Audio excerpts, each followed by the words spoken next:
minutes ago. Yeah. Nice having you. Thank you, Dave. I'm so happy that we could meet. In the ashram, there's a crazy schedule, and people sharing their time for me is quite precious, and I appreciate every conversation I have. I would like to start with you presenting yourself, sharing a little bit of how you became a Swami, your journey, your whole journey from the beginning to this moment where we are now. Because here, as you can see, it's an art studio. It's the art studio of the ashram Shree Peetha Nilaya, where people can come and find an amazing environment. I got hooked. This is, I think, my third time coming here, and I quite enjoy the space. It has a different vibe. So I would love for us to share a little bit of your journey. You can start wherever you want. We're going to go back and forwards. We're going to try to cover all the journey. Yeah. So thank you for the invitation. It's also exciting for me, and even you tell your own story several times, but each time it feels again refreshed. Yeah, that's how it feels for me. So I would like to start quite early because I feel my roots are going quite back to my childhood, even because I've grown up in the countryside, in the Black Forest, South Germany, and I was just very lucky because it was quite relaxed. I come from a very relaxed environment. There, I didn't have much pressure, because in the city, you're trained to be somebody, and nobody asked anything from me. And so I could be quite myself from early childhood. Of course, there were like these hidden expectations which parents always have. So, of course, they wanted me to be good in school and to be a friendly person. Something. They wanted a career for you. They envisioned something. They didn't push anything, no? Never, ever I had any pressure. When I was 16 or 15, they asked me, like, what would you like to do and do something out of your life? And it was clear they wanted me to have a stable life and to have both feet on the ground. Maybe this was an expectation hidden, which was there, but no pressure for school, no pressure to study. Actually, nobody was studying. It was like all my friends from school, we all were similar. And we had our dialect, we had our strong countryside dialect, which is Alemannic. It's not really so much German, it's more Swiss. Alemannic is the dialect called. Or Badisch. Some say Badisch, but let's say the tribe. The tribe is Alemannic. So even Tyrol, which is in Austria, they also have these Alemannic roots. And this is it's a singing. We sing more than we talk. And I feel even the language. When I heard Creole the first time, Gucci speaking Creole, I felt so much at home and so relaxed because they also have, let's say, a very relaxed French language. They repeat the words 5 times. They put some endings to it, and it's not. It feels like not a proper sentence with grammar. It feels like nice words to put together, and everybody finds it. Enjoying the art of speaking. You just enjoy speaking. Yes, and also having fun together, and. Actually, I feel our language is similar. Yeah, our dialect is similar. So this is what I talked. Yeah, I was like everybody, yeah, and we all talk the same. And our teachers in school, they had no chance to take this out of us, and they even said, "Look, we give it up." Yeah, so yeah, I would say this was this beautiful part of growing up, the countryside. So I had nothing in mind of career, of studying. I just knew I want to have my own life. And this was, let's say, from my age 15, 16 onwards, this was my goal. I want to have my life. And I also realized quite early, I don't want to repeat the life from my parents. I mean, it sounds very idyllic and romantic, but we all know at the end of the day, everybody struggles. Yeah. And is like in their own like wheel. And I didn't want to repeat this. I wanted to have my own life. And this was a great motivation. And so, yeah, first I had like a 3 years training in a company very close where I'm born. This was actually a company everyone wanted to go and work. It was like the number one company.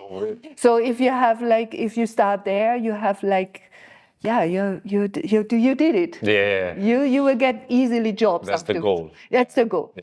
So and all my brothers were also there. So we all three were there. So I had a very good start off, a very good kickoff in life, and I earned good money.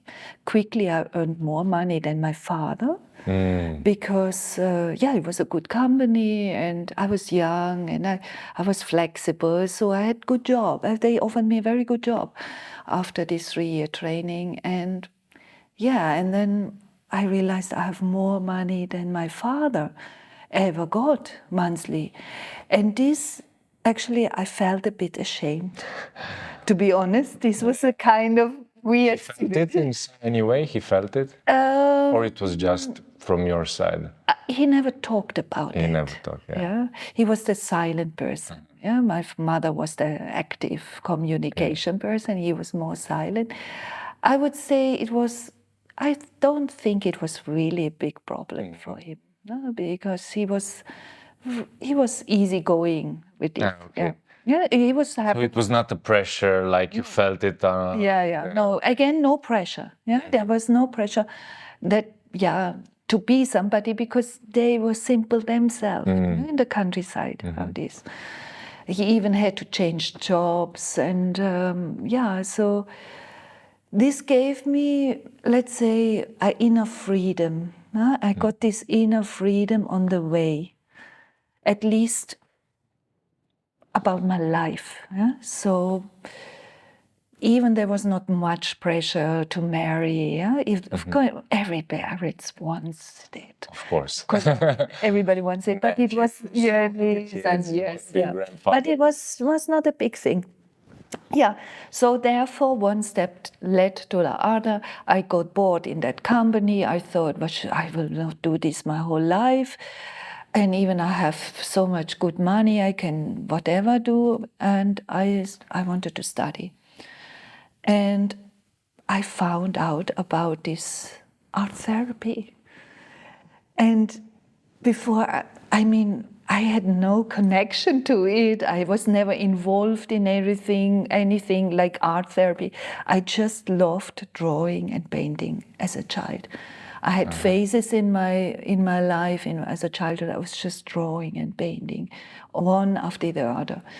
But I had not an artistic call. Yeah, I didn't do courses. Yeah, so but I heard about it and I felt this is it. This is what I want. So I put all my effort to get the placement, and they refused me in the first go. So I had to really do something to get a place. Even it was a private university, we had to pay for it, but it was on high demand. It's not so many places in Germany. Yeah, but finally I got it. And then I would say here my spiritual journey started. With art therapy. I would say more art therapy, but I would say more with a sangha or like-minded people. Because before I had this environment of, let's say, country people, the mindset. You make something good out of life, but you don't need high goals. It was like relaxed. This area also in Germany is like more relaxed. Yeah, but this changed when I started with art therapy, because the students came from all over Germany. Some moved there because it was a good school, it had a good reputation. So I was suddenly involved with people I would have never met before. Some were a bit older, some similar age. Exposed to so many ideas, especially in the art melting pot. Exactly. Some real artists, some which have worked already as an artist. A few have been already successful with something. It was like a mixture of everything, like a pool of possibilities. And this was very interesting for me. I was 23 at that time. We had to be 23, still young, but I had done already some stuff. Yeah, and this is where I also heard about, let's say, about India. No, I knew about India and the exotic part of India, but I heard different kind of things from India. Not only these nice pictures that you see in what is the travel agency present you. Exactly. No, you heard different stories. And in my study, there was somebody who was married with somebody from Bangalore, from an Indian, and they lived together. So it was like a real, something we had to the true experience, the real experience. Exactly. And they were the ones who invited them. They invited us. So when after study, we went to India for the first time, and it was this couple who invited us to their private house. And I would say, so let's say this was the accumulation of after 4 years, to be in this house. And I remember we were sitting on the bed. They gave us the bed from the parents. It's crazy for me. For me, it's great. It was absolutely You were guests. You were guests. They were honoring you It was fun, but thinking my parents would never do something in their private bed. Nobody goes even in that room. It was unbelievable. But so we were sitting in this bed from the parents, and they started sharing stories about Guru. This Guru and this and materialization and I thought, what? For Europeans from the countryside, suddenly the brain is exactly nice. Also, my first bhajan, I remember it was they played bhajan themselves. I remember even the bhajan they played. And whenever somebody is singing this song, it's rarely somebody sings it, but the memory is there. Of course, I always connected to that scene, sitting on this bed. In the parents' dormitory. Nice. So let's say, everything was very adventurous. And luckily, I was always curious and open. I don't know how or why it was like that, but for me, this was all interesting. And I just wanted to get to know about it. I didn't, as I said, I didn't want to repeat my parents' life. So it was clear I have to find out myself what it is all about. And this was clear why I had to move out. I had to move to a different part in Germany where I have to travel. I have to meet different people. Started your journey by yourself. So and then let's say, this was India. Then I met my first guru through their connection. They They were very close to that guru. They used to drive her around in Europe, which was a great, great honor. And so I had very close experiences. I share very close experience, like also how she eats and what she eats, and that she likes like little snacks in the car, and like something like this. So the guru became an actual person you can relate with, not on that high pedestal, because when you think of gurus, even when people read the autobiography of the yogi, and it creates that image of the guru, that he's from this world but not from this world, and when you have this relationship with a guru, this creates a more personal relationship, no?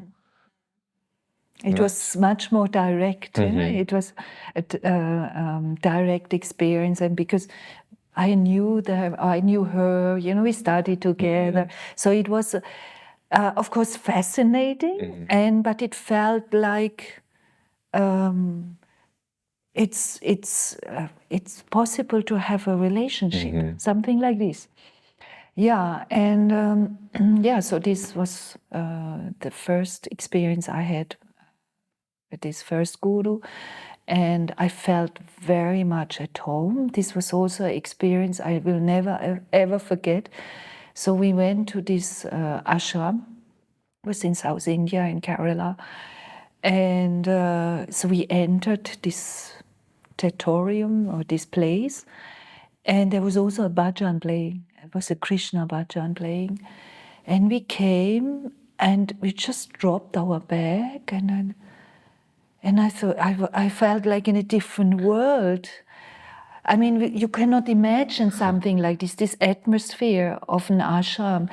So I was just looking at my friend. We were two, it was my friend from study, and I said, "Where are we? Where are we?" And then this Krishna bhajan, it was so lovely, sung, and we just had to sit. We dropped the bag and we were sitting under this tree, and I started to cry. And I said, "What is this? This exists. A world like this can exist." So this was the beginning of, let's say, an ashram experience, like this atmosphere. I felt very much at home. I felt very familiar with the ashram life, very easy for me to dive in and to do the things what the others do. And after a few days, they called me a resident. I just changed my clothes. I came as a tourist, and I had my tourist way of clothes, and I realized I have to change, and I did. And then they approached me like a resident. I said, "No, I just came a few days ago." Hey, no problem. No problem. You're one of us. Yeah. No, you look like you fit to the scene, or you fit to do everything. It was a very strong experience. And because of this strong experience, I quickly got, after a short time, my life is not the same anymore. I mean, this is clearly, I will not have, when I go back to Germany or whatever I will do, I will have a different life. This was clear. And I remember I went to the astrologer. They had an ashram astrologer, and everybody went there. He was quite famous and so. And then I did everything. I tried everything. I did everything. So I went there, and he was looking at my chart, and he looked at me, and then. What are you doing in Germany? My question was, should I stay? Is India the place to be? Should I stay here, or what should I go back? This was the question I had, because I was also confused. So what does it mean? And so this astrologer, so he looked at the chart, and then he said, "No, you have to go back. There are too many adventures waiting for you." And I said, "What?" In Germany, but I just came from there. It's not so exciting as India. Nice. And so okay, it sounds great. I mean, who doesn't want to have adventures when you're 27? So yeah, and I said, okay, I will go back. I will do what you say. And even I don't know what kind of adventures you're talking about. Yeah, so I went back. And then just 2 years after this, two or 2.5 years afterwards, I received the invitation from somebody. Yeah, I was going back to Germany, and actually I moved to a bigger city, and I was also in a Sangha because it was clear I want to be involved in something. I cannot just go anywhere.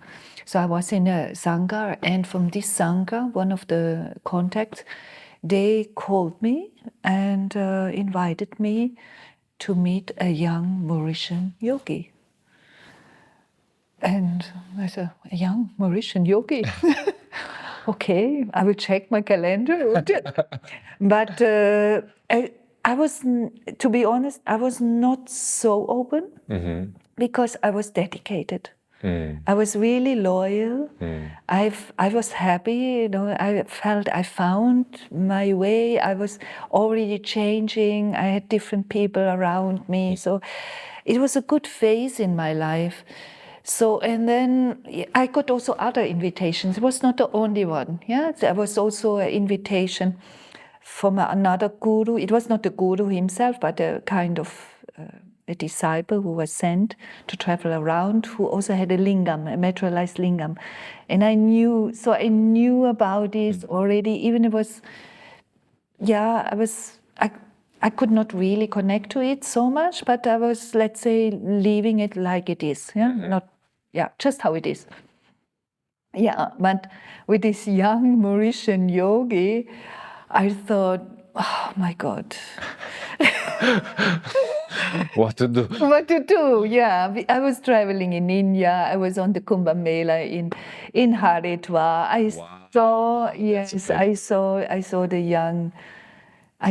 young yogis on the motorbikes with the long hair, and I saw it all, and I saw how cool they are, and I was not trusting too much. Yeah, traveling in India. Yeah, of course. Yeah, you meet a lot of people who pretend to be, because it's quite trendy, and especially for Indians, I see they have like this. Yeah, we know how it is, because we have so many fake gurus that it's hard to find the real deal. Yes, and they look like sadhus. I mean, they were like young sadhus, so in orange, on the motorbike. And and I mean, you also feel, as a woman, you feel also, how you are addressed and how people treat you. You feel the energy underlying the words. Yeah, sure. And I was traveling quite a bit in India, so for months and months, also alone. So I was traveling alone in the train for 3 days, 3 nights. So I had a quite good intuition for this, but I knew also how to protect myself. I had, country girl, you. Hey. You never know where the bear comes, so you need to protect yourself. Yes, so this was given to me. I had it. This intuition I had. Yeah, so that's why I was not so excited, but also not. I didn't say no.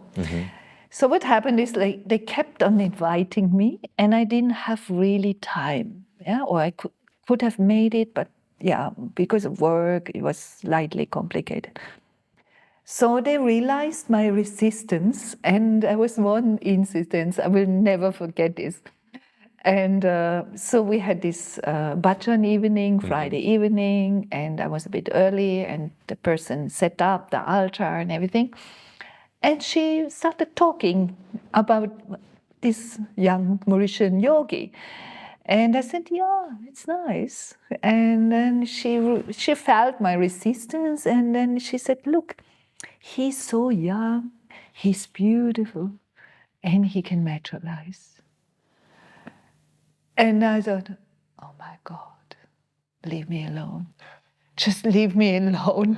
These are the 3 things I definitely don't want. Young, I've seen the young yogis in Mauritius, then beautiful. I mean, this is a combination which is, For me, it was a no-go. Yeah. And Metrolize, I thought, but this is just a city, you know, I knew it, but that's not the goal. And what is all about this? And yeah, so this was the pre-story to all this. But finally, Guruji came to my town even. He came even to that little village where I used to live, like 2 kilometers far away, for interview. And it was clear also, at least that day, I want to see him. Yeah? When he comes, I want to see him at least and make my personal observation and see how I feel. And I had this, or somebody asked me to translate for interview. And I said yes, so I didn't have any appointment and I didn't make an appointment. The others all had their appointments, their 15 minutes, and I didn't have, but it was arranged somewhere else through this translation. And that's why I met Guruji. So it was early 2000. Wow. It was January, it was winter 2000. 24 years ago. Yes, 24 years ago. And it felt very guided. Yeah, because I didn't do much for it. I felt really he came and picked me you up. up. Yes. I had signs before, yeah, like traveling in India. I had several signs while I traveled. I was in Rishikesh, and this is where I saw the autobiography in a bookstore. I knew about the book, and the book was following me. Yeah, like people tell me, you should read it. You should. And I said, yeah, okay, one day. Yeah. And then in Rishikesh, in the bookstore, again it was lying there. I saw it, and I got it now. I buy you now. I buy this book. That's a game changer. Yes, yes, for many, and so I was reading parts and then reconstructing things, and so that's why all these things what happened earlier in my life, I realized it's like a network. It's not fully what I understand what's happening, but I could really reconstruct, or I felt there is a kind of guidance in it. And that's why I was observing Guruji very strongly. And even I had the Guru, I was loyal. I even told her, I even asked for the blessing. I said, no problem, no problem. I had the blessing from my previous Guru to go and see him. Meet. Yeah, because I felt like, otherwise you don't do it. Yeah. But it's true. Your story shares that when the disciple is ready, the Guru will find you. Because you don't find the Guru. This is what they always say. No, you don't find the Guru finds you when you're ready. Yes. If he comes to your hometown, of all the places in the world. Yeah, it was amazing. It was really like in winter when no leaves were on the trees. I could even see that house from the place I used to live. And it's really a tiny, tiny village. Yeah, so outside of the bigger town. Yeah, so I was just in bliss in the beginning. I was imagining, my goodness, he was driving in the street, you know. I had this. It's like really when you feel love, you know. But you felt that connection from the beginning? What was like the first time you saw him? The first time. So the very, very first time was in this house with the interview. And it was early morning, like 10 o'clock or something. And he was already giving interviews upstairs. So he came down the stairs and I was just standing there. And he came down and I was just looking at him with big eyes. And I said, oh my, I'm so nervous. The first thing what I told him, I'm so nervous. And then he came and then he calmed me down. He said something very softly. And I was shocked. I was shocked. By the reaction. I was shocked about the presence. I could not imagine. I mean, they told many things already. As I said, I was in the Sangha. They shared already stories. He materialized lingam. They even had a lingam which they blessed us. So I had these stories. Then they told about these apparitions of Mother Mary. I was curious, actually. This was growing up Christian Catholic. This was still open in my, I could not understand. So I was very interested in this, that he sees Mother Mary, and I wanted to feel that. But besides this, difficult to imagine somebody. So I was expecting a young yogi. Like you saw in Kumbh Mela. So, and then, it was the combination of this presence from him, but he was very soft. He was not like now when he comes to darshan, majestic. Majestic. He's pure majestic. He didn't walk like this in the beginning years when we met him.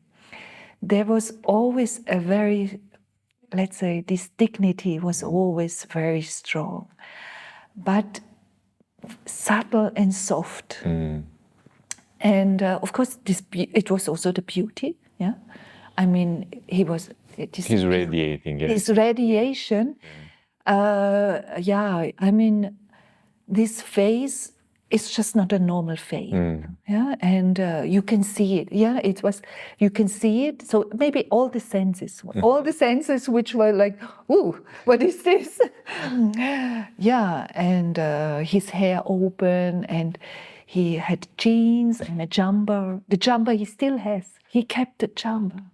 I found in his wardrobe a few years ago, and he said, Guruji, I know this jumper. The first time I saw you, you were wearing this. I said, and they said, yes, I keep my things. That's going to be a nice relic. Yes, it's amazing. And I recognize it. So, and also the way he looks at you. It was like, I mean, at that time I would have not called love or something, but a person doesn't look like this to you. It's like you feel this is just not normal. And I met yogis. I met also real yogis. I met also other gurus. As I traveled, I met also others, and I know the feeling, and I know also, they have a different vibration. And I had many darshans from the previous guru, and I had great respect, and I knew how it feels like, but it felt again different. And so it was like a mixed feeling of confusion, happiness. It was like just so happy, so blissful. And then the interview, we had this interview, and so I was translating, and I realized how much he cares, and how nice he was with the person, how loving, very, very loving. And as I said, he was very soft, It was very subtle, soft. He didn't speak much, just some sentence. And then, I mean, I prepared, or I thought about the question. I didn't really want to ask him something personal, because I wanted to observe him, I normally don't ask, or would have not shared something very personal. So I asked only about something work related. I was already art therapist. I finished my study. I was a freelancer, and it was very difficult because a freelancer art therapist, it's just, And I knew about it, but as I was told, many adventures are waiting for you, I was like ready also to try things. And so I had different jobs also. I had different projects and jobs just to survive. It was a kind of, but okay, when you're young. Yeah, you can do it. You can do it. You'll wing it. And actually, it's nice. It's. I would even recommend for everyone to have this kind of phases in life. Everything is open. You try things. You go with the flow. And go through the open door and see what happens. Exactly. Yeah, it was like this. But I knew I cannot go on forever. So this was my question. Yeah. So I asked him, should I stay a freelancer or should I start looking for a proper job? And then he said to me, no, for now, do go on what you're doing. Do a few hours here, do a few hours there, and do a few hours somewhere else. That's it, what he said. And that was my question, was answered, and it was actually, and then he asked me, what's your name? And it's like a personal connection. And then I told him my spiritual name. I already had a spiritual name. So in a way, I showed, look, I belong to somebody, so that this is clear. Because the mind, the mind was, and then he said, it was very sweet. And after this interview, I realized first that he was describing exactly the situation, my work situation, in a very simple but direct way. Because how can he know that I do a few hours here, a few hours there?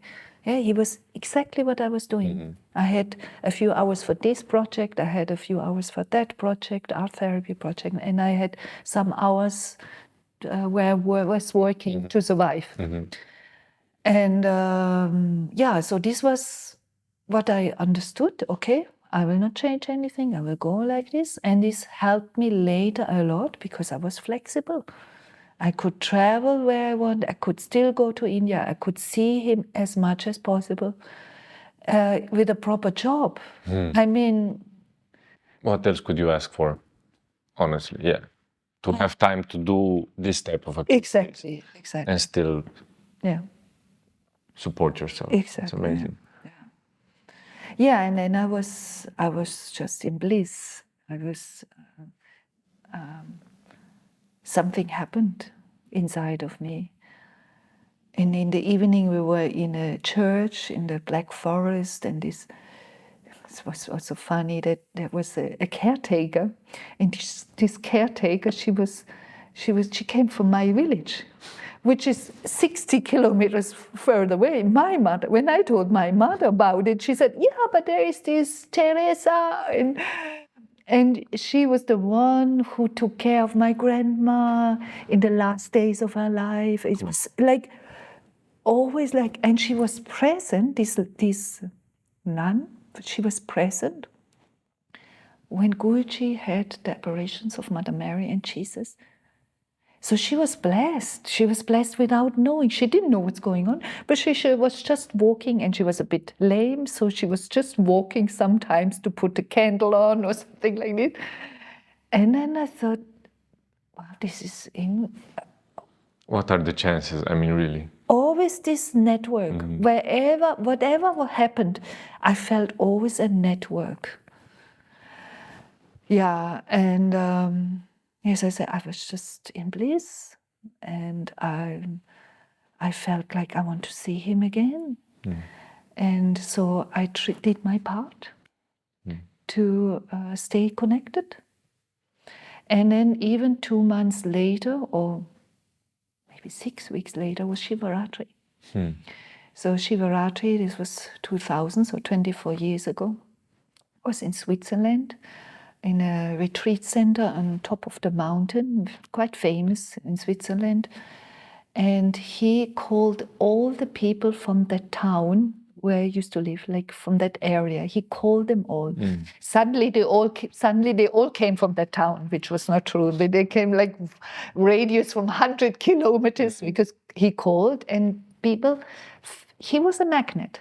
From the beginning, he was that magnet. So whenever he did something, everybody wanted to go. So he called us, and I was actually the last one coming in the room because I didn't know what's going on and I didn't want to push. And I had my guru, so I felt like you just observe here. Yeah. So I was the last one coming to this room, and in that moment, He materialized. I never saw it, but it was like really. I came in, I looked at him because I saw him sitting, and I saw it, and everybody, wow, like there's a packed full. Yeah. So the story was this lingam was meant. It was a sangha lingam, and he said it travels every Monday. You do a lingam puja, abhishekam in a different place. So it went from place to place, from the household to the next household to the next house. So it was a traveling lingam. So, and this was now my sadhana, given by him. So every Monday I was there.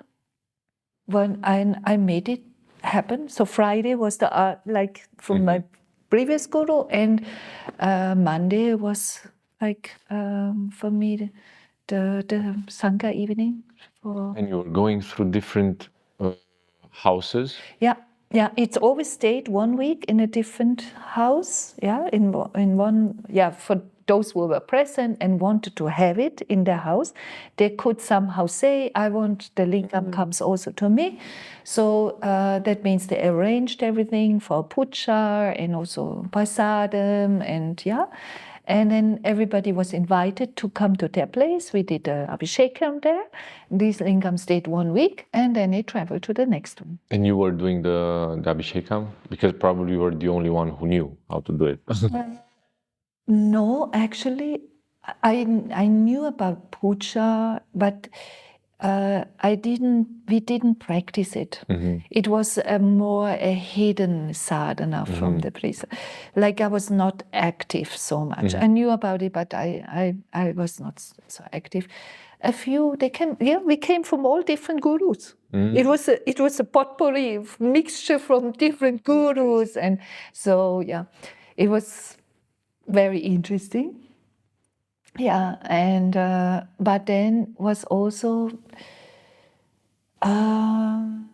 this game started. Yeah, how it is with people, and got less and less. People also started fighting a little bit, so less and less people came. And what can I say? More or less, I was one of the last ones who stayed.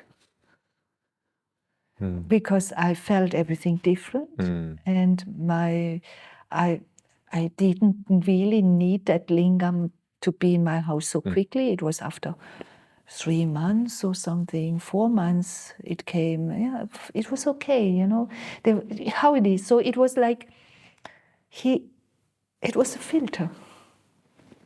Shiva energy is going to take away everything that's not necessary. Yeah. And I understood. I mean, I was shocked about, of course, the reactions and how people can be and how they can turn and how, change the things.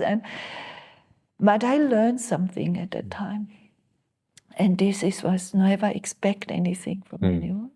Be careful with spiritual people. And just keep focus, keep what you feel in your heart. So it was really a big filter. So from this 50, 60, 70 people, at the end we were 3. Wow.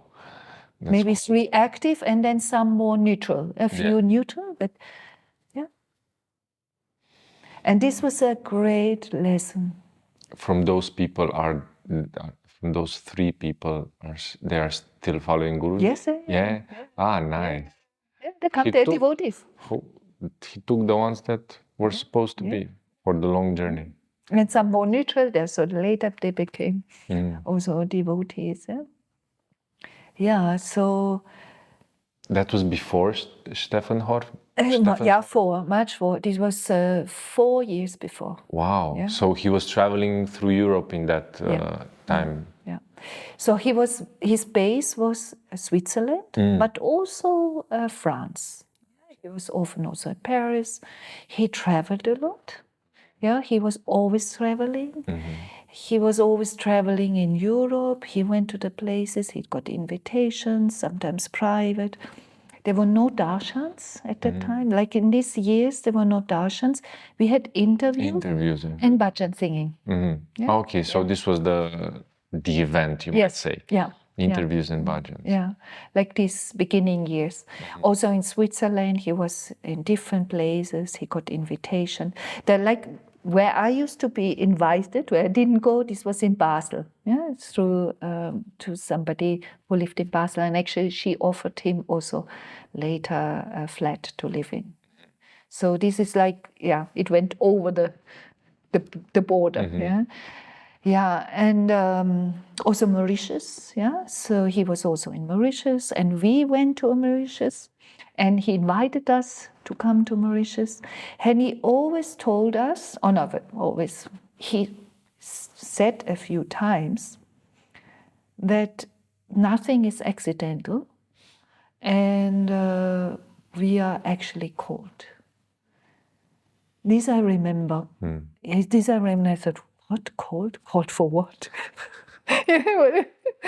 Yeah. So he gave us some hints, but as I said, from 50, maybe 3 got it, or they followed the call. Yeah, it was like, I mean, there was some strong rooted, but I mean, you don't know from each other. You know, they were more or less new people, also for me. Yeah, I didn't know them also. Yeah, we came from different parts. Yeah, like in Mauritius, there was this inauguration of a chapel where he invited us to come, and so we came from Switzerland, mainly Switzerland and Germany. And a little bit France. Switzerland and Germany. Interesting. Of all the countries in the world, in Europe, he chose Switzerland.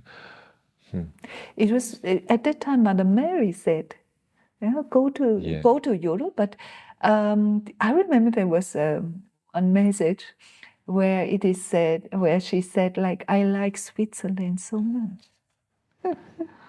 So nice people, clean streets. And beautiful. It's, let's say, the landscape is really beautiful. Yeah. The mountains, they have lakes. Yeah, so that was his period when he also had the visions. In that this period. was the time, yeah, exactly. This was when things started. I know he went really deep into Christianity, and he truly lived. Also, the Passion of the Christ he lived, and he was. For me, it's beautiful when I heard this about him, because this is a testimony of who he truly is, as Bhakti Marga is so open, and basically we're not closed at all into Hinduism, because Jesus is present, especially for Christian people. We're not shying away from Christianity. We're embracing Christianity, and for me, this is beautiful. And the mystical part, the mystical part, and it's also like a saint is a saint. Definitely, yeah, that's the whole idea. And he loves saints. He loves saints. And he visits them. He goes wherever he is. Yeah? So, yeah, for me it was like this time to go back to my root, and also it was very healing. It was very, very much healing. I mean, I've grown up Catholic, and I always say also in a good way, like there's also a good way, and my parents believed, but it was like a typical, let's say, way of living, right? Of course, my mother, she had also a saint book, and she was attracted to this, and she had Saint Anthony, Saint Anthony of Padua was her favorite saint, but not so much lived, because there is no example. When you have not a living example, the priest, Yeah. If you are lucky to have a priest that truly goes into that walking the talk, basically, living what Jesus was preached, it's really hard to go there if you don't have someone to guide you. Yeah, and they are also in their dogmas. Yeah? I mean, it's also not so easy for them. No, Say, not at all.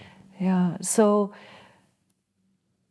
yeah, to experience him and also this love he had. I mean, this it was, you could feel it so much, you know, this love he had for Mother Mary and for Jesus and for the saints, and this respect for the places. And I mean, of course, this made something with you. It was, of course, always nice to be with him, to be with him as much as possible, but also this subtle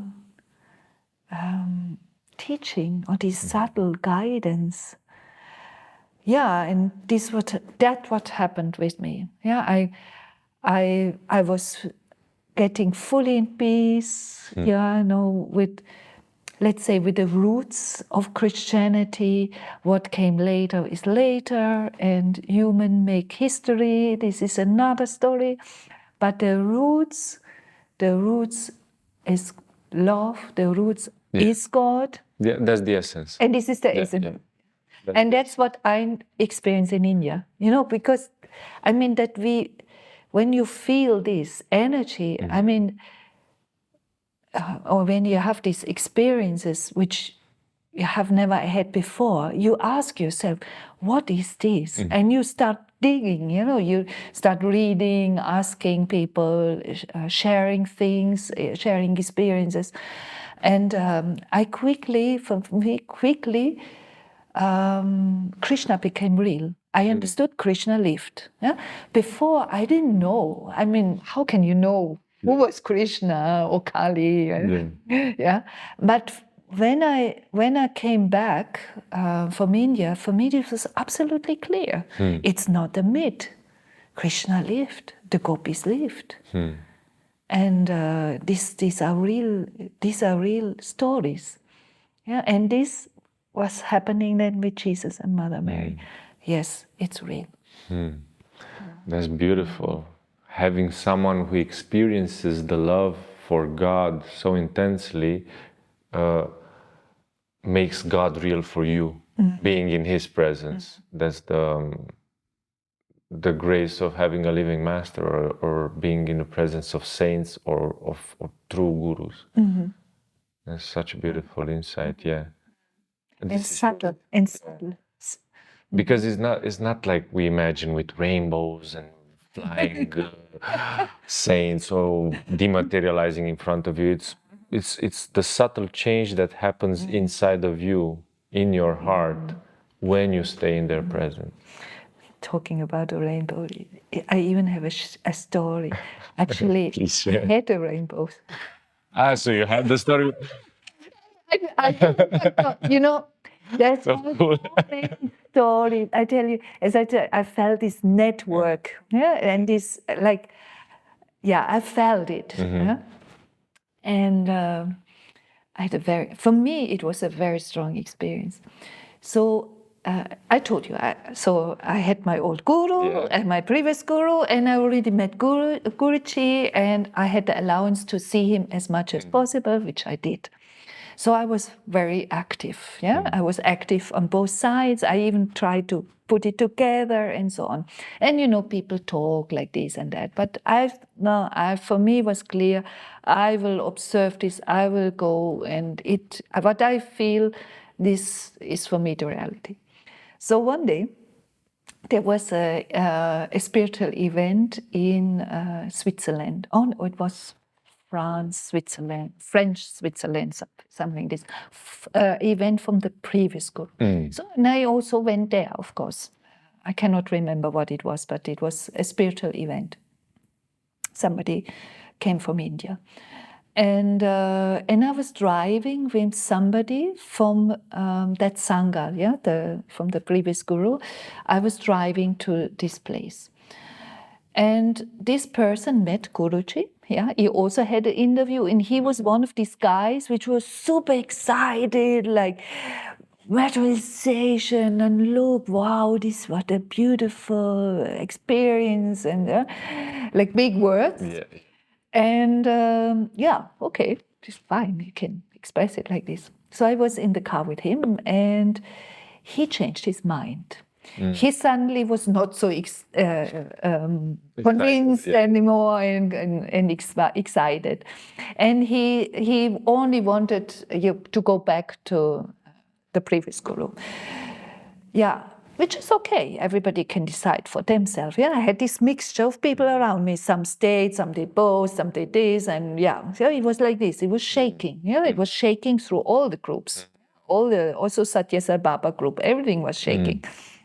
Yeah, and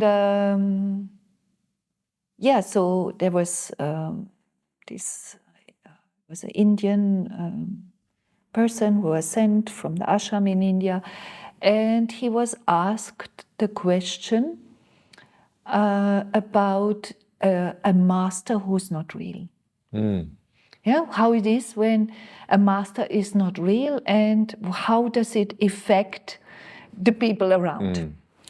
And I took a deep breath because I knew where this question comes from.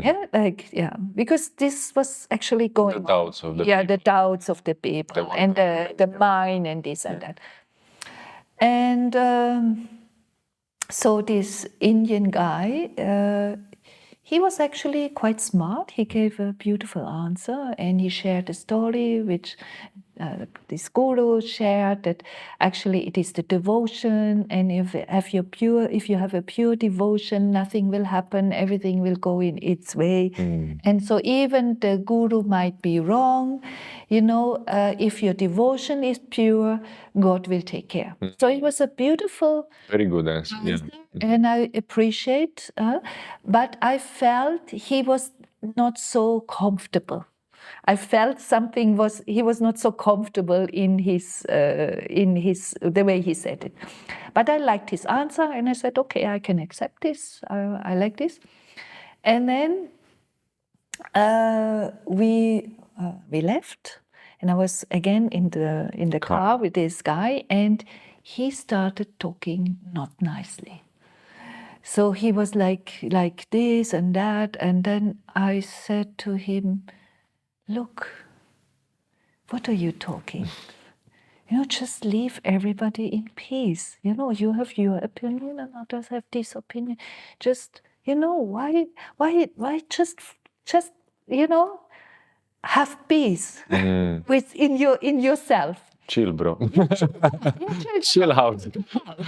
Yeah, it's like I didn't defend Guruji, because Guruji, he was always provocating. He was also provocating at that time. He was also provocating me. In the first hour, he was provocating me. I knew how it felt, and I know also the gurus do this.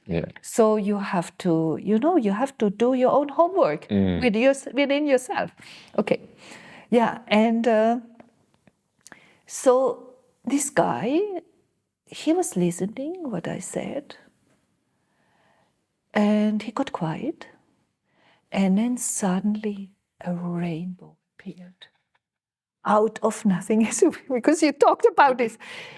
And to be honest, I think I've seen only twice such a rainbow.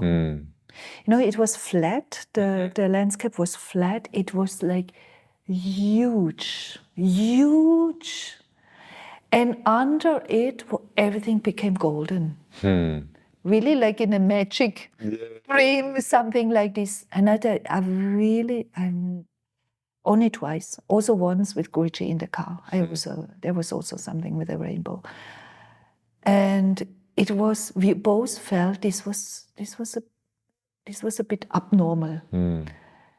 And then he said something like, maybe I should be really quiet. Silenced by the rainbow. Very nice. It was like this mystic, it was mystic. It was a mystic feeling. And I thought I can never describe this scene, later. I never even talked about it, but right now I did talk. Yeah, it was missing. And this kind of signs I had. Yeah. So for me, it was the sign I spoke the truth. Yeah. Yeah. Do your own homework. Yeah. See what is inside of you before you judge anything. How do you know? So. It's beautiful. Yeah, it's beautiful to have this connection with him, because people sometimes they tend to dismiss what's happening on the outside and they don't go inside to make a correlation with, okay, this random rainbow. But if you stay in the quietness of yourself and connect with your heart, you can see the importance of that exterior sign for what's inside of yourself. I would say these are also experiences we have in meditation. This is a mystical. I mean, how can you describe this? It's something. It's also private. Yeah. It's private. This is what I love about after meeting Guruji and seeing how a lot of people have these experiences. This is what I love about our path, the fact that we have the experience, and this experience is the one that is pushing us forward to go deeper, and then all the knowledge comes in, and then you start to understand, so this is about that, I felt this because of that, because of that. Exactly. And I love this because it's you cannot argue with the experience.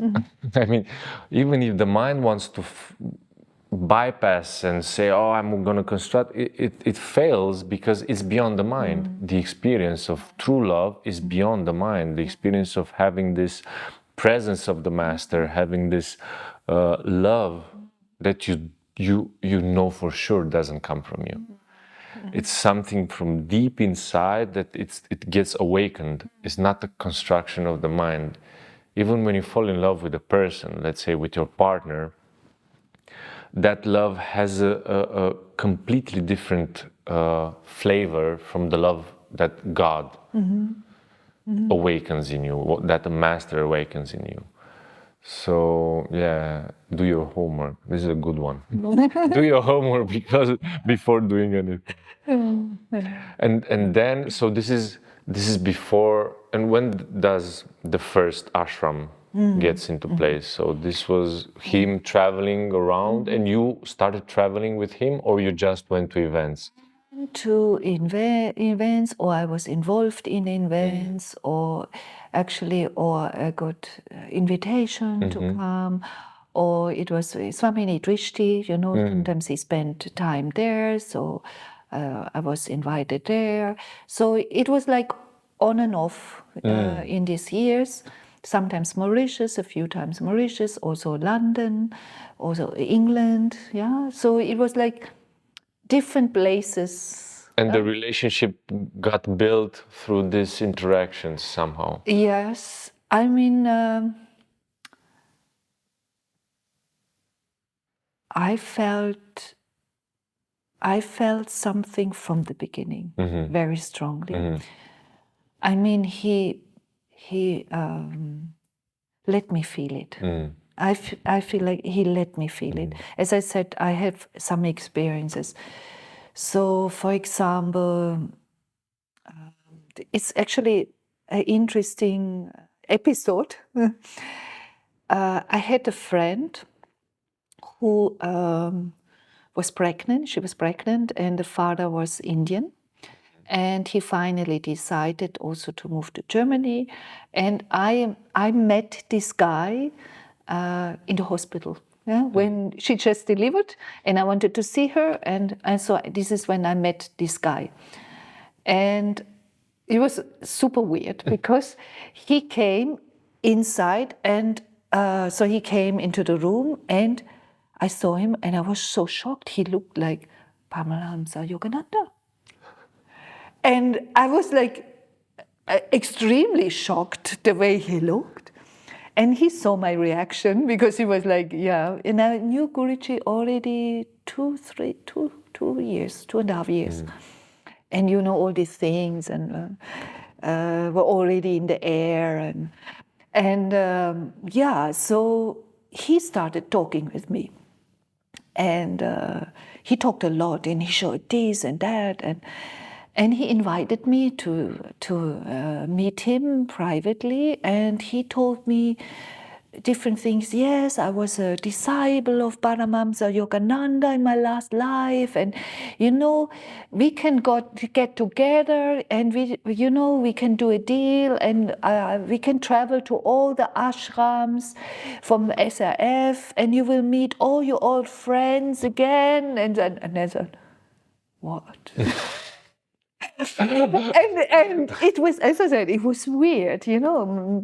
This friend just got, delivered a baby, and he was only talking with me, and I felt slightly uncomfortable, but adventure, I had to, I had to be open. Yeah. So I was listening to him a while, but I felt that something is not so much in the right place. I had, my intuition was like, be careful. It was like, why he wants to travel with me to all the ashrams in America and what? Who am I? I said, what is this? And so I had the interview with Guruji in Switzerland. I thought it was very easy to book these interviews. You called and the Pata picked up the phone, and then you got your 10, 15 minutes and so on. So it was one occasion. So I had this question.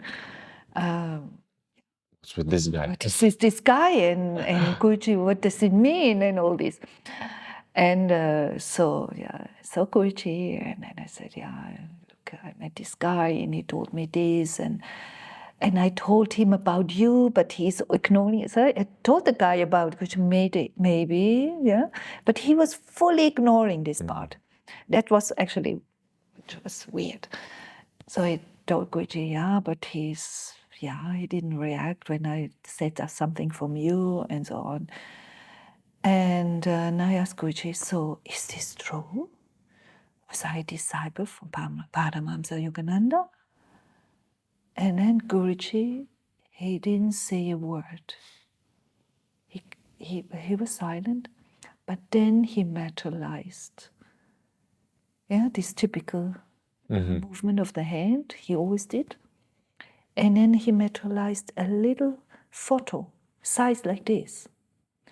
And on this photo was Paramahamsa Yogananda, black and white, it was black and white, like a photo, like a mini photo. Paramahamsa Yogananda.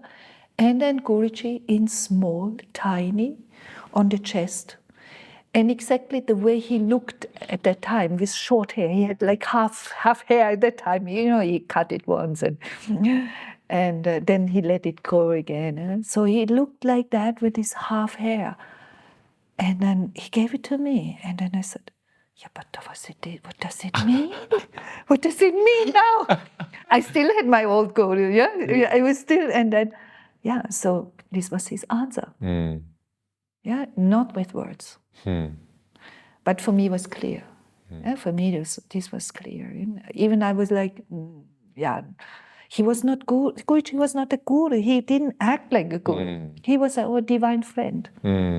We did pilgrimage together, or we spent evening together, or we went for pizza after a darshan or after event. So it was like, he invited us all in his room. A few times he invited all the people present. They were like a bunch, 20 or something, 30. He invited to his bedroom. And we were all sitting around. He was on the bed, and some also on the bed next to him, or on the side, and some on the floor, and and he told stories. He told stories about saints, or we were watching a movie together, or I remember that he was talking something about Shiva and the Trimurti, and they were all prideful. They all thought they are the highest, and so he told stories like this. So after this incident, this was getting a hint. Yeah, it was like, oh. But as he was not acting like this guru, yeah, there was not a call of deciding or something. The real call started to happen when he gave Guru Mantras. Okay. This was 2000, let's say from 2003 to 2004, like this, over this changing of years around Christmas, New Year in Mauritius. And I think even a bit before, he started giving Guru Mantras. Like Swamini Drishti, she got one. And she actually told me, and then I thought, what? You got a mantra? Do you know what this means? I had already one. I knew when you get a mantra from a guru, this is a guru mantra. I mean, this is like you signed the paper. Yeah, you signed the contract. You signed the contract. I knew it. And they were not, These Europeans. mostly they were not aware. You know, it depends on what kind of background you have. And I had the guru who gave the guru. So, and I was blessed. I was initiated in one, and I did it. Yeah, I loved japa. Japa was my number one sadhana. Yeah, this was like the main, like, oh, something's gonna change. Yeah, this was like our friend is turning into something else. Yeah, so we had months to adjust, but this was a sign. Yeah, and I got the Guru Mantra at Shivaratri. It was 2004. Finally, I made a decision, and after dramas and tears and this and that, I said, okay, yeah, stupid, of course it's him. And then, we were in Ravi's private house. Yeah, he lived with his mother, Sheila. And then, so the next morning, he called me in this room from Auntie Sheila, you know, with all the pictures, Satya Sai Baba, Shirdi Sai Baba, full of vibhuti, everything full. The places he stayed, it was full, like his private room. And this is where he gave me the Guru Mantra. And then it's him. And then things got very quick. Yeah, they found a place. A few asked, let's move together, let's do something together. Gucci said yes. Then Mavada Babaji said no. Then Mavada Babaji said yes. And it was like this. And finally, the decision was made. We're going to buy this place. And I was more observing. But then Gucci actually, he called me. He asked me to come to Switzerland, he wanted to meet with me. And then he asked me to move. He asked to move to the ashram, and more or less it was clear. I said, okay, give me one night, but it was clear. Yeah, and then a new episode started. Ashram in Stephanshof to build up the first center in Europe was this totally different phase started. A crazy phase. But I would say this time in Stephanshof is so unique by itself. We all know, we knew at that time, from that time, this will never ever repeat. Yeah, this was so unique by itself. Yeah, and so we had also our phases, like from being always around him, and then he became super strict. Everything he did, everything with us. He played the whole game. The whole game in very short time. Yeah, then the brahmachari initiation. So and he started initiating also devotees. It was not devotees. It was, we called it Jal brahmacharis. He called it Jal brahmachari. Jal brahmachari. Jal means water.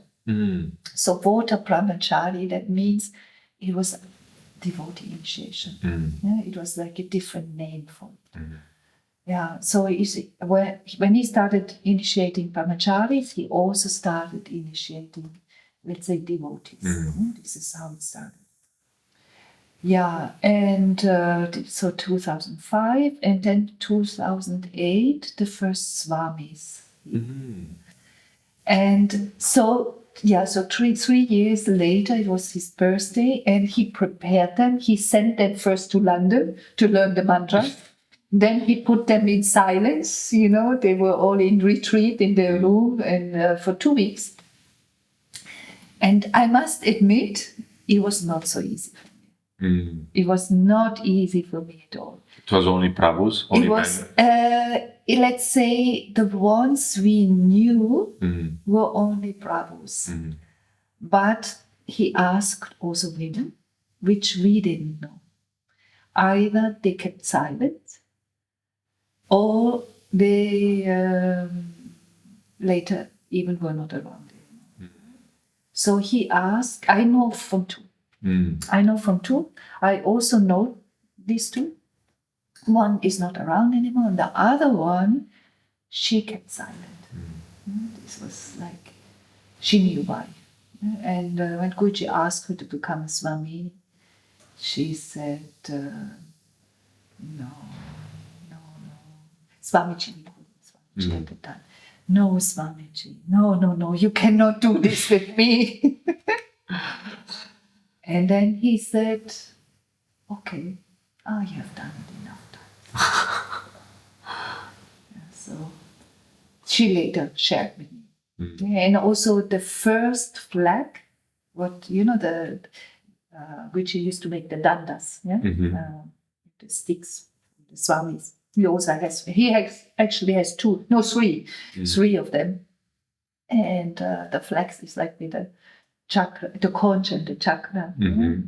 So we painted them, and Guruji painted them. So we prepared them. I was sewing them. Her here.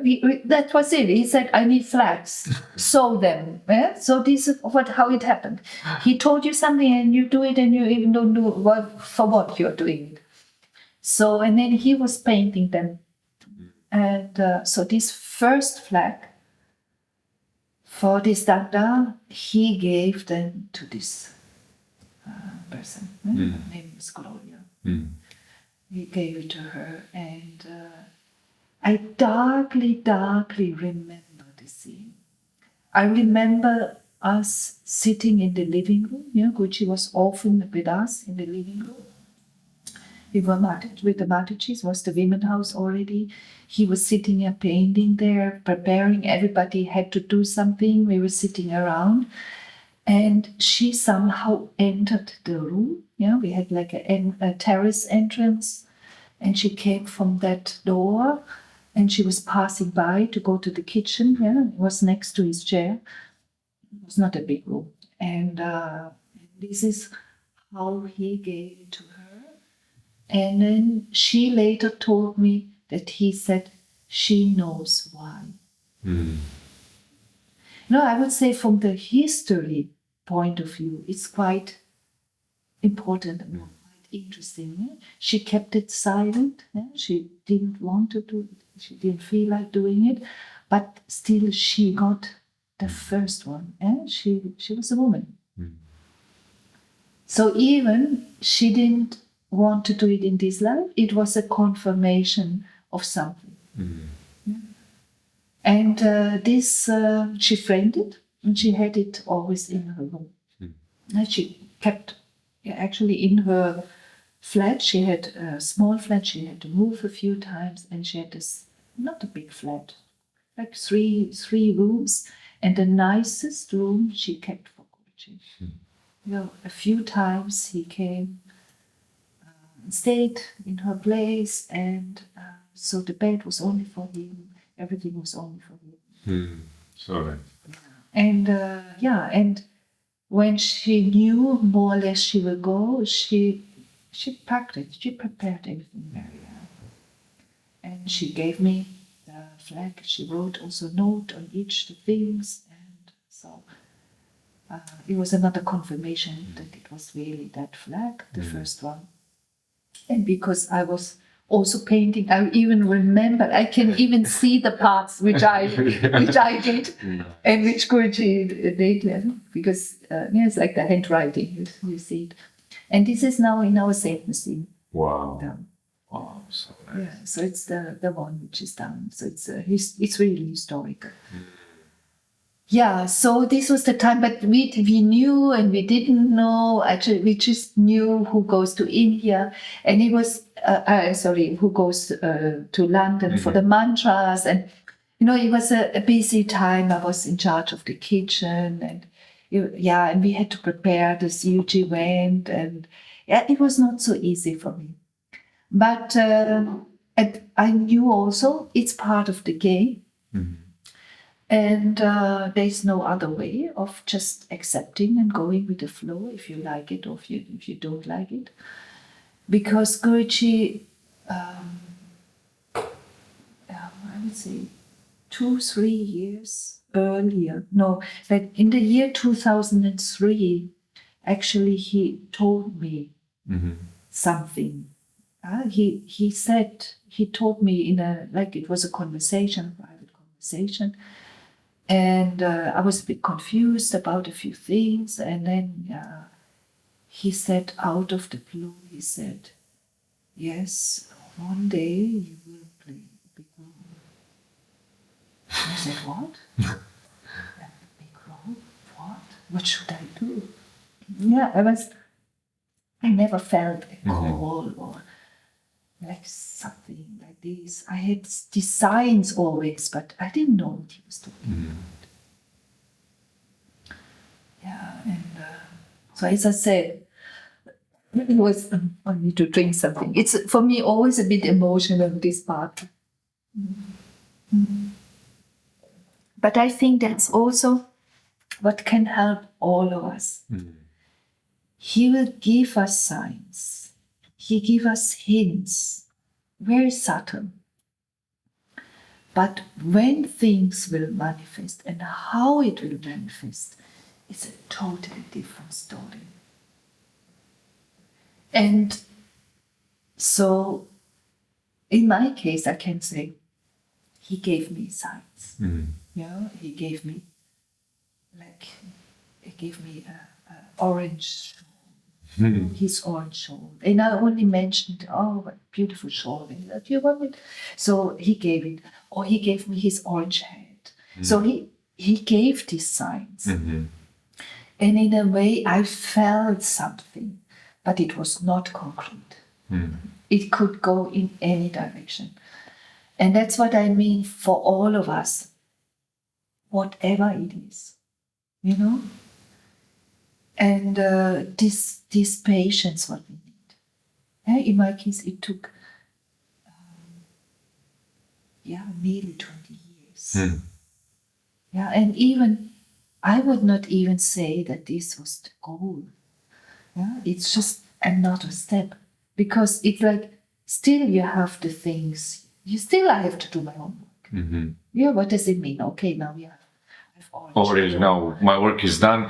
Now we can rest, go on holidays. I mean, you have time to digest. You have time but what does it actually mean? You change clothes, you change color of clothes, but I mean, of course, the roles change. Responsibilities. You have different things to do, but it's really the way to it. And I know this is not the final. Clearly, it's not the final. It's not satisfying my soul. To be honest, to wear these clothes, it's not satisfying my soul. It's not about that. It's not about that. It's a different thing. So, I mean, the things will lead us, and we need patience. I mean, I'm on the spiritual path 27 years. And I'm not old. I don't feel really old. I started young. But it takes time. Like we have to go through our life. And more and more you just accept to go with this flow. A few times I try to, like I wanted to make things faster, or but then I just realized you just create dramas, nothing else. It's just a drama. What is not meant for you, it's not meant for you. Accepting where you were put and doing your part at the end of the day. Yes. Do your homework. Yes, do your homework still. You have to do your homework. And from that point on, you just go back to the basics. Yes. Do what you have to do each day. Yeah. Because he will give you whatever you need. And if you don't receive, that means you don't need. And now he even says more and more clearly, you don't do anything. You don't do anything. Yeah, so what can we even proclaim our own in this, like it, to enjoy it, to enjoy the path, to enjoy this. And in the times when we don't enjoy it so much, just know it goes over in the something. I like a story Guruji said at one point about a king who had a great advisor, and that advisor was like minister of him, had one saying, "This too shall pass." And the story goes on. I'm not going to tell the whole story, but in a dire situation, the king, his life was hanging on a thread, and he had a message from his minister. He said, when you need it more, you just read this. And he opened the cartridge and he read, "This too shall pass." And that gives you acceptance when you know that the sun is there. Maybe you don't see it because it's cloudy like for the rest of the day, but the clouds will pass. This too shall pass, this clothes shall pass, this body shall pass, everything shall pass. And Guruji's message is to focus on what doesn't pass, on your relationship with God, your relationship with the Guru, on the love, the true love that doesn't pass, the true love that grows, continuously grows. This is a good point for us to make a short break. I need to check something technically to the camera and see why the microphone stopped. But I feel this is a good balance to make a short break. We might even have 2 parts for this series because I feel like we touched just a small part of what's to come.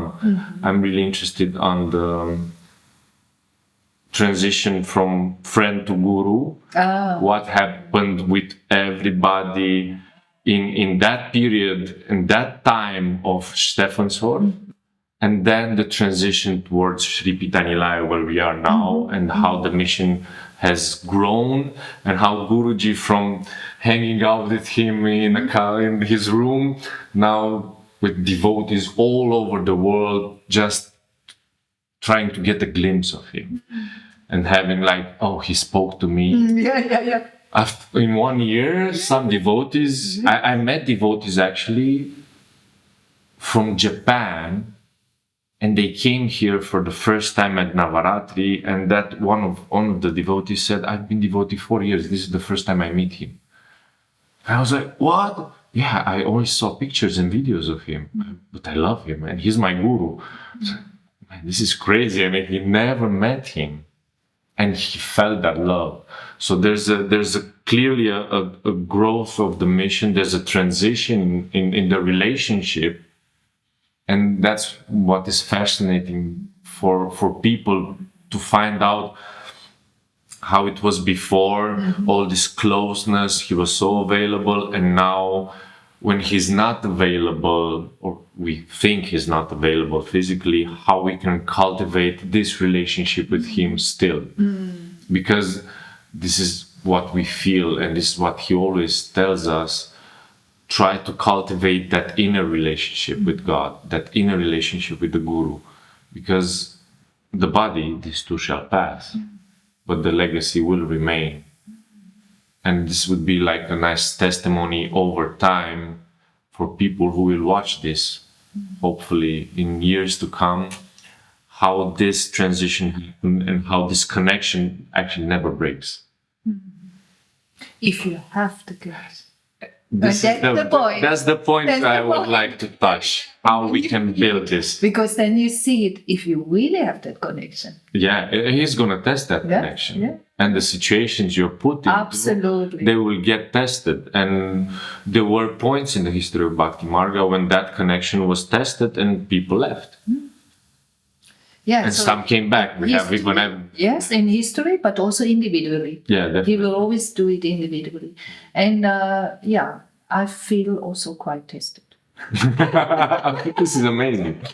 This is how you grow. Yeah, absolutely. Yeah. And really your roots goes deeper and deeper and deeper. Okay, so we're gonna make this short break. Okay.